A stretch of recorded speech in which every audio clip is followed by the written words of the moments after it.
Isso.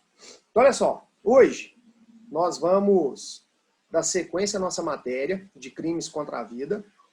Lembrando que o último tópico, vou fazer uma revisão muito rápida, muito breve aqui.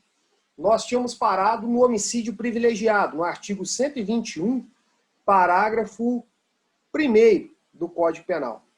E aí depois nós vamos trabalhar com as hipóteses, com as qualificadoras, né, as hipóteses de homicídio qualificado. Bom, então o homicídio privilegiado, né, já foi falado na última aula, e aí faltam alguns tópicos para a gente poder arrematar. O artigo 121, parágrafo 1º, prevê uma causa especial de diminuição de pena, né, o famoso homicídio privilegiado. Então, se o agente comete o crime de homicídio, impelido, primeiro, por motivo de relevante valor social, ou por motivo de relevante valor moral, ou sob o domínio de violenta emoção, logo em seguida a injusta provocação da vítima, o juiz pode, e aí nós vimos que esse pode deve ser interpretado como deve, aqui não é pode, é deve, a interpretação correta. Por quê? Porque no crime de homicídio doloso, quem decide é o conselho de sentença, são os jurados, né, que compõem o órgão que vai decidir sobre os fatos no tribunal do júri. Então, a decisão dos jurados, a decisão do conselho de sentença, ela é soberana. Portanto, se o conselho de sentença entender que o indivíduo praticou o crime de homicídio por motivo de relevante valor social, que é coletivo, né, ou por motivo de relevante valor moral, que é pessoal do indivíduo, ou impelido sob domínio de violenta emoção, logo em seguida a injusta provocação da vítima, então ele fará jus, ele terá direito a uma diminuição na pena de 1/6 até 1/3. Certo?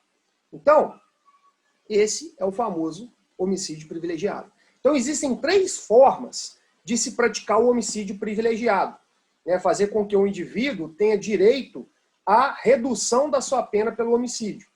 Quando o sujeito, primeira hipótese, praticar o crime impelido por motivo de relevante valor social, né? O sujeito matou um indivíduo que era um traficante conhecido na cidade, uma pessoa dada a várias práticas delitivas, e aí, né, fez uma limpeza. Não, ele fez um favor para a sociedade. Se o motivo dele ter praticado o homicídio for esse, ele então praticou um homicídio privilegiado.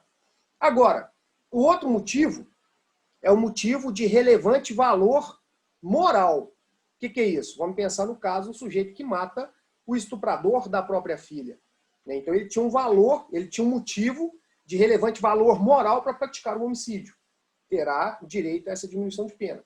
Ou a última hipótese, né, a terceira e última hipótese, quando ele pratica o crime sob o domínio de violenta emoção, logo em seguida a injusta provocação da vítima. Então ele é provocado pela vítima e logo em seguida, né, ele ficou muito desestruturado emocionalmente, né? Foi algo que abalou as estruturas emocionais do agente, e aí por isso ele revidou e acabou por praticar o homicídio. Então ele também terá direito a essa diminuição na pena. Então são essas 3 hipóteses aqui, ó, previstas no 121, parágrafo 1º. Um ponto interessante, né, se 2 indivíduos praticam o mesmo crime, não há comunicação. Então, se eu tenho um motivo, um relevante motivo, né, um motivo de relevante valor moral para praticar o homicídio, se um amigo meu me ajuda, o motivo que é meu não necessariamente será dele. Então, aqui não há comunicação no concurso de pessoas. Não haverá comunicação automática, não haverá comunicação automática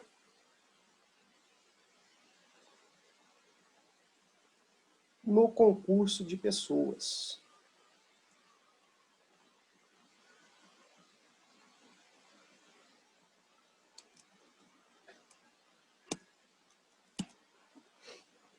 Certo? Isso com base lá no que a gente já estudou, do artigo 30 do Código Penal, né, que diz que são incomunicáveis as circunstâncias de caráter pessoal, a não ser que elas constituem elementares do crime. Não é o caso, né? Aqui a gente está diante de uma causa especial de diminuição de pena, e não de uma elementar, né? Lembrando que o crime de homicídio só tem uma elementar, que é o alguém. Núcleo, matar, é elementar, alguém. Aqui nós já vimos, né, falamos sobre mistanásia, eutanásia, ortotanásia, distanásia. E aqui, olha, nós precisamos fazer a diferenciação entre a causa de diminuição de pena do artigo 121, parágrafo 1º, e uma circunstância atenuante genérica lá do artigo 65, inciso 3, letra C. Então nós precisamos diferenciar, porque elas são muito parecidas, né? E isso pode pegar na hora da prova. Então olha aqui, a diferença, né, a redação é muito próxima, mas existe uma diferença entre a configuração da causa de diminuição de pena do artigo 121, parágrafo 1º, e a atenuante genérica do 65, inciso 3, letra C. Então, olha só, né, a redação que nós acabamos de ler. Matar alguém, pena reclusão de 6 a 20 anos. Se o agente comete o crime impelido por motivo de relevante valor social ou moral, ou sob o domínio de violenta emoção, logo em seguida, a injusta provocação da vítima. O juiz pode, na verdade nós temos que ler que é deve, reduzir a pena de 1/6 a 1/3. Olha a redação da circunstância atenuante. São circunstâncias que sempre atenuam a pena. Inciso 3. Ter o agente, letra C, cometido o crime sob coação a que podia resistir ou em cumprimento de ordem de autoridade superior, aí começa aqui, ó. Ou sob a influência de violenta emoção provocada por ato injusto da vítima. A redação é muito parecida, mas não é a mesma coisa. Olha lá em cima. Sob o domínio de violenta emoção, logo em seguida a injusta provocação da vítima. Atenuante. Sob a influência de violenta emoção provocada por ato injusto da vítima. Então, olha aqui, ó. Esse quadrinho diferencia muito bem a causa de diminuição de pena do 121, parágrafo 1º, da circunstância atenuante genérica do 65, inciso 3, letra C.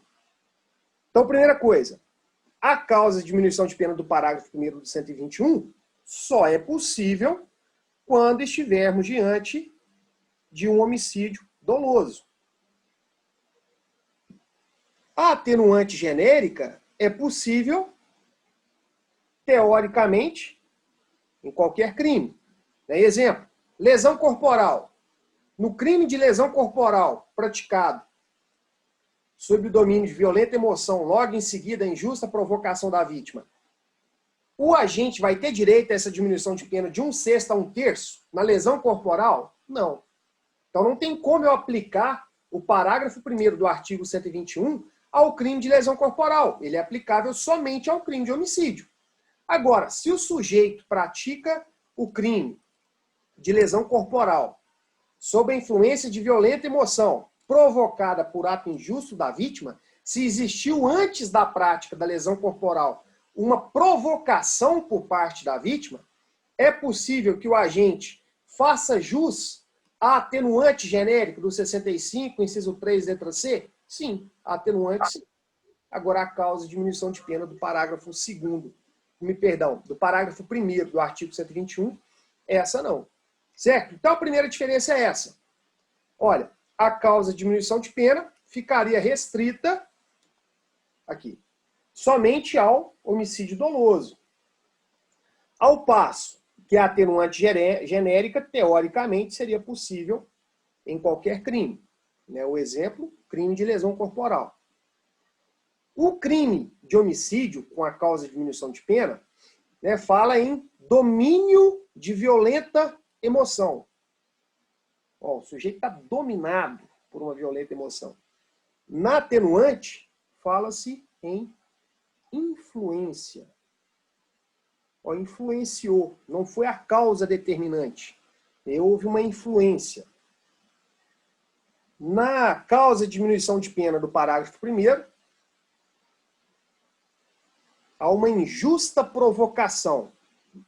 Na atenuante genérica, fala-se em ato injusto da vítima. Agora, a principal diferença está aqui, ó. No homicídio privilegiado, essa reação ela tem que ser logo em seguida. O sujeito foi provocado agora e logo em seguida ele reagiu. Na atenuante genérica não existe essa exigência, né? Não tem essa expressão logo em seguida. Olha só, qual que é o intervalo de tempo, qual que é o período que vai constituir essa imediatidade da reação para que a pessoa faça jus à causa de diminuição de pena do parágrafo 1º do artigo 21, do artigo 121. Não tem um limite. Ah, tem que reagir dentro de 30 minutos, dentro de 5 minutos, dentro de um dia. Não, não tem. Isso aí depende do fato concreto. Né? Depende do fato que aconteceu. Por exemplo, o sujeito chega em um bar, a vítima o provoca, xinga, né, dá uma cusparada na cara do agente, e aí ele imediatamente ele já revida. Né? Ele saca uma arma de fogo e efetua um disparo contra a vítima e acaba por matar ela. Qual foi o motivo? Uma discussão inicial que eles tiveram, e a vítima deu cuspiu na cara do agente. E aí ele revidou. Né? Então a gente configura nesse exemplo uma injusta provocação da vítima, né? E ele agiu logo em seguida. Agora, se a gente pensar, eles discutiram, eles entraram em luta corporal, aí o agente apanhou, né, sofreu lesões corporais, foi em casa, pegou uma arma de fogo, voltou no bar e atirou contra a vítima, acabou por matar. Ainda continua configurada essa imediatidade? Foi logo em seguida? Foi logo em seguida. Né? Foi agredido no bar, imediatamente ele foi em casa, buscou uma arma de fogo, voltou no bar e matou a vítima. Foi logo em seguida? Foi. Né? Nesse exemplo também fará jus. Agora, se a gente imaginar, olha, eles se envolveram numa confusão no bar, o agente foi agredido, foi embora para sua casa, passou um dia, passaram-se 2, passou uma semana, passou um mês, e aí um mês depois ele volta, se encontra com a vítima no mesmo ambiente, saca uma arma de fogo sem falar nada e efetuou vários disparos. Ele vai ter direito a essa causa de diminuição? Nesse exemplo, não. Porque não foi logo em seguida. Né? O fato aconteceu um mês depois. Né? Se tivesse acontecido uma semana depois, 3 dias depois, não faria jus. Então a coisa tem que ser imediata. Né? Tem que estar ali no calor dos fatos. Né? Por isso que se fala sob o domínio de violenta emoção. Está no calor dos fatos. Né? A emoção está à flor da pele. E aí o sujeito reage. Né? Ele é provocado pela vítima. Essa provocação tem que ser uma provocação injusta. Não vale ele falar assim, olha, você fez algo errado aí, eu vou contratar um advogado para te processar, você vai ver. Isso não é uma injusta provocação. Né? Todo mundo tem um direito legítimo de contratar um advogado e processar alguém pela prática de um ato ilícito. Então essa provocação tem que ser injusta. E a reação tem que ser de forma imediata. Né? Tem que estar no calor da emoção, no calor dos fatos, para que possa se falar em homicídio privilegiado. Veio para mim a informação aqui que a minha internet está instável. Se caso acontecer de novo, vocês me avisem, né? Porque acontece de travar, acontece de ter um monte de problema. Então, se caso parar para vocês aí, vocês me deem notícia aqui. Bom, então isso no homicídio privilegiado, vai demandar essa reação imediata. Na causa de diminuição de pena, não. Perdão, na circunstância atenuante, não há necessidade dessa imediatidade. Olha aqui, ó. Pode acontecer em qualquer momento. Certo? Então, muita atenção com a diferenciação entre a causa de diminuição de pena do parágrafo 1º do artigo 121 com a atenuante genérico do artigo 65, inciso 3, letra C do Código Penal. Aí a dúvida é assim. Paulo. Oi? Não, talvez você vai explicar aí. Porque eu ia perguntar, por exemplo, pode acontecer de o fato em si coincidir tanto, né, enquadrar tanto num como no outro. Talvez era isso que você ia falar, eu me antecipei aqui. O que que o juiz que vai determinar, o que que vai escolher, porque o atenuante, como você disse, o STF entendeu que é 1/6. Isso. Já se for qualificado como um homicídio qualificado, pode ser até 1/3, que é muito melhor para ele, né? Ela é muito mais benéfica. Então, o detalhe é o seguinte: pode acontecer de ter tanto a causa de diminuição quanto a atenuante? Não. O que é o detalhe? Para o homicídio, especificamente, se acontecer essa hipótese, o juiz, então, vai dar prioridade à causa de diminuição de pena.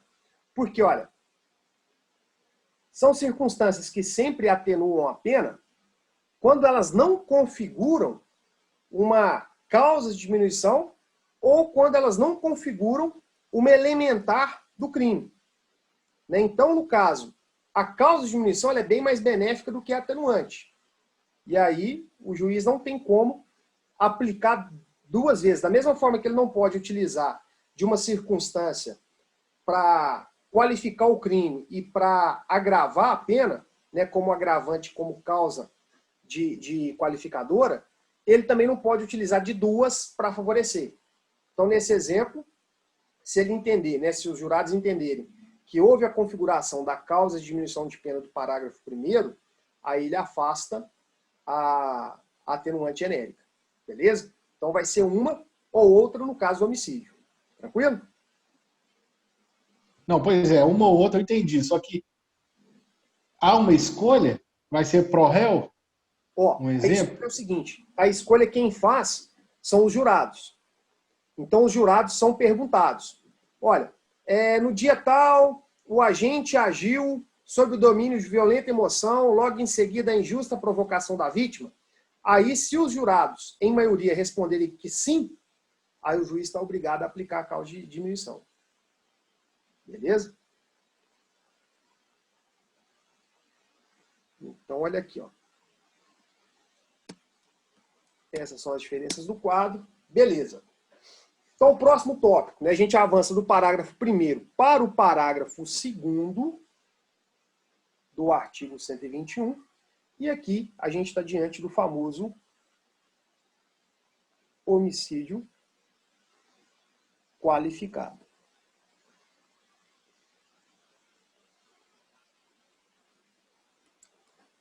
Gente, principal observação que nós temos que fazer em relação ao homicídio qualificado é o seguinte. O homicídio simples, lá do caput do artigo 121, ele não é crime hediondo. O homicídio simples só será crime hediondo se for praticado numa atuação própria de grupo de extermínio. Então, se o homicídio simples for praticado em ação própria de grupo de extermínio, segundo a Lei 8.072 de 90, que é a Lei dos Crimes Hediondos, aí o homicídio simples será considerado hediondo.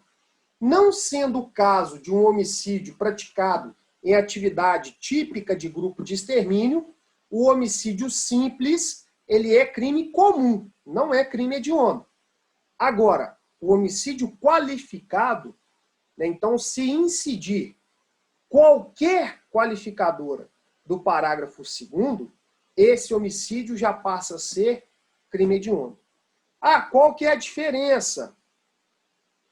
Qual que é a diferença principal entre um crime comum e um crime hediondo? Se a gente pegar aqui a análise do caput do artigo 121, vamos colocar aqui, ó, o homicídio simples, quando ele é simples, a pena é de 6 a 20 anos.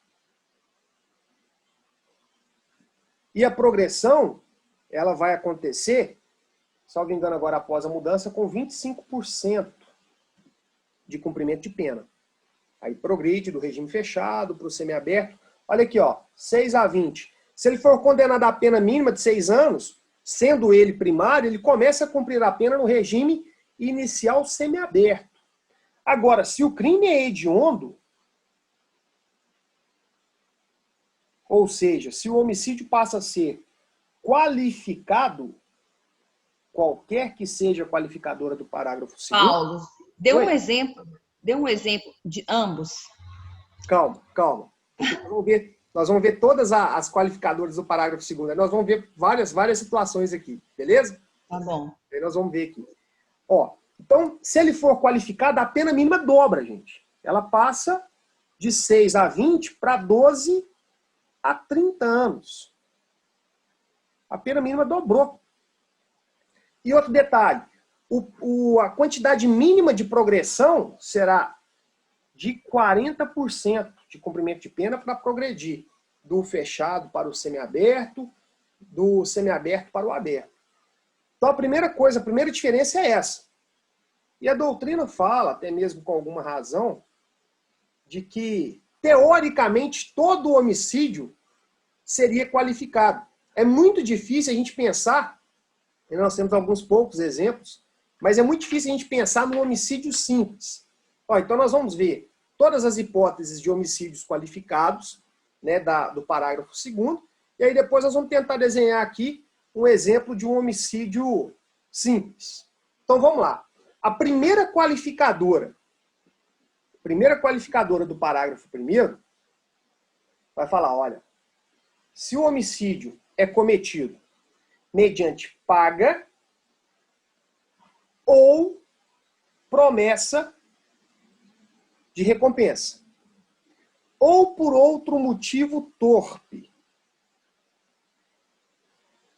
Ó, então, o sujeito contrata alguém para praticar um homicídio, contrata um pistoleiro. Ou promete, olha, se você matar a vítima, eu vou te pagar aqui 5 mil reais em dinheiro. Ou, se o motivo do crime é qualquer outro motivo torpe. O que é um motivo torpe? Um motivo repugnante.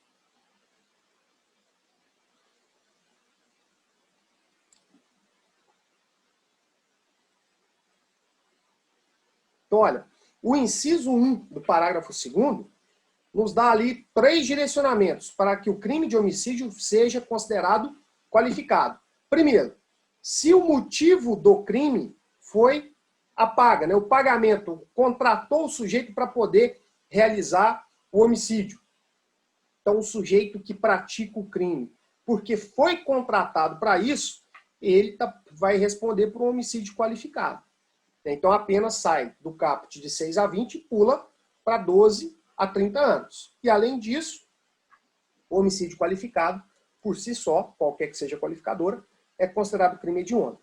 Agora, ó, o sujeito não pagou, ele não pagou à vista, ele fez uma promessa de pagamento. Quando você matar, você pode vir aqui e buscar os 5 mil reais. Também se configura a qualificadora do crime de homicídio. Ou qualquer outro motivo torpe. Vocês lembram do caso da Suzane von Richthofen? Que ela foi condenada por homicídio qualificado por motivo torpe. Porque ela matou os pais para ficar com a herança. E aí poder curtir o dinheiro que os pais tinham, né, toda a mordomia que a família tinha, curtir com o namorado, né, passear, usufruir do dinheiro que a família tinha. Então, olha, matar o pai e a mãe para poder ficar com o dinheiro da herança. É um motivo repugnante. É um motivo chamado de motivo torpe. Ah, o sujeito matou a vítima porque eles estavam brigando sobre o ponto de venda de droga. Então, qual foi o motivo do homicídio? Ah, para que ele pudesse dominar ali o local onde que ele estava vendendo droga. A vítima estava fazendo concorrência com ele e para poder dominar o local ali com tráfico de drogas, o agente matou a vítima. Motivo torpe, motivo repugnante. Né? Então, o artigo 121, parágrafo 2º, inciso 1, vai trazer essas 3 possibilidades de qualificar o crime de homicídio. Aí, ó, tem 2 perguntinhas que costumam cair em prova e que às vezes na prática gera alguma dúvida, que é a seguinte, ó, a vingança é motivo torpe?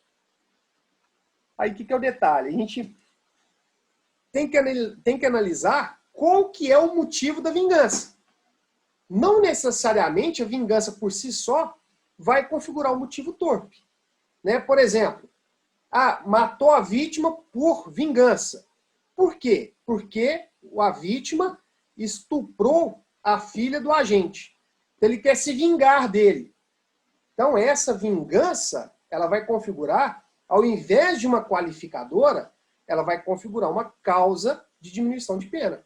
Matou a vítima impelido por motivo de relevante valor moral. Então, ao invés de ser uma qualificadora, né, se a vingança foi por esse motivo, isso aí, a vingança vai configurar uma causa de diminuição de pena. Agora, matou por vingança. Matou por vingança porque a vítima foi lá, tomou a boca de fumo do agente, e aí o sujeito, para se vingar, matou a vítima. Porque ele tomou minha boca de fumo, a gente estava disputando o território aqui de venda de drogas, fui lá e matei ele. Aí essa segunda hipótese já vai configurar a qualificadora do motivo torpe. Então, se vier essa pergunta na prova, se vocês se depararem com essa situação na prática, você tem que se perguntar, a vingança é motivo torpe? Depende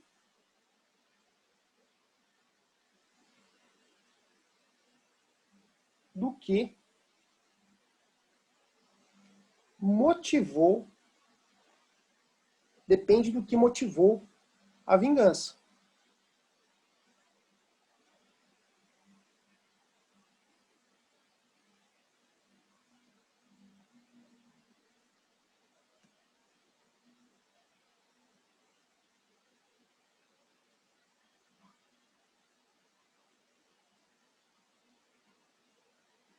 Esse pedaço não vai escrever de jeito nenhum.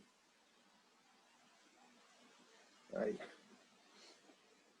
Então você tem que analisar isso aqui, ó. A vingança por si só não configura motivo torpe. Então vai depender de qual que foi o motivo que levou o sujeito a se vingar. E aqui, ó, uma outra discussão diz respeito ao ciúme. O sujeito matou a vítima por ciúme. De novo, vai depender das circunstâncias do caso concreto. Teoricamente, no plano abstrato, não se justifica, né, matar ninguém por ciúme. Então o sujeito tem várias outras possibilidades. Né? Vai terminar o namoro, vai terminar o noivado, vai se divorciar, ele tem outras várias possibilidades de resolver o problema do chifre, o problema da traição, o problema do que for, que não seja através do homicídio. Né? Mas o problema é o seguinte, como os crimes dolosos são de competência do tribunal do júri, se o conselho de sentença entender que o ciúme não se configura como motivo torpe, né, e porventura entender que o ciúme seria a provocação, né, a vítima provocou o agente e ele reagiu logo em seguida, pode configurar até mesmo uma causa de diminuição de pena do parágrafo 1º. Mas, abstratamente dizendo, o ciúme, vamos colocar aqui, ó, abstratamente,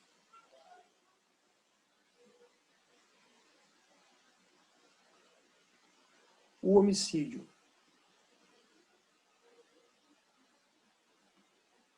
praticado por ciúme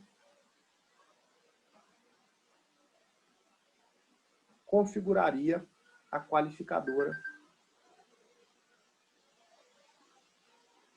configuraria a qualificadora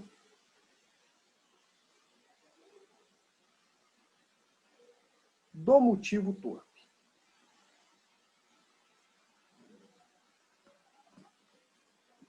Isso no plano abstrato. Certo? A vingança nós não podemos falar o mesmo. Mas o ciúme, abstratamente, sim. Matar por ciúme seria um motivo repugnante.